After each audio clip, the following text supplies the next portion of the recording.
இந்தியாவின் முதல் கடல்வழி பாலம், பாலங்களின் ராணின்னு கொண்டாடப்பட்ட பாம்பன் பாலம் தொடங்கப்பட்ட தினம் இன்று. அது 1900 காலகட்டம். ராமேஸ்வரம் அப்படிங்கிறது ஒரு தனி தீவா இருந்துச்சு. அந்த தீவுக்கு போகணும்னா படகு மூலமா தான் போக முடியுங்கிற ஒரு சூழல். அந்த சமயத்துல இலங்கையையும் இந்தியாவையும் இணைக்கக்கூடிய ஒரு ரயில் பாதையை அமைக்கணும்னு யோசிச்சாங்க ஆங்கிலேயர்கள். அந்த யோசனையின் அடிப்படையா ராமேஸ்வரம் வரைக்கும் ஒரு ரயில் பாதையை அமைச்சு அங்கிருந்து இலங்கைக்கு படகு போக்குவரத்து தொடங்கலான்னு முடிவு பண்ணாங்க.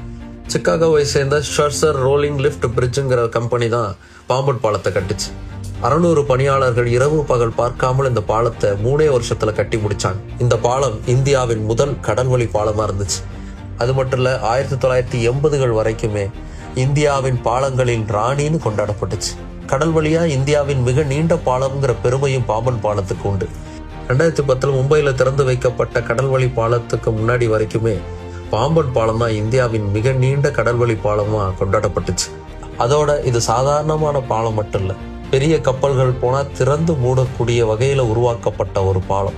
தொழில்நுட்பம் பெரிதாக வளராத காலகட்டத்திலேயே இப்படி ஒரு பாலத்தை இந்தியாவில் உருவாக்கி காமிச்சிருந்தாங்க ஆங்கிலேயர்கள். இப்படி இவ்வளவு வரலாற்று சிறப்புமிக்க ஒன்றாகவும் இன்று வரை ராமேஸ்வரத்தின் அடையாளமாகவும் திகழும் பாம்பன் பாலம் 1914 திறக்கப்பட்ட தினம் இன்று.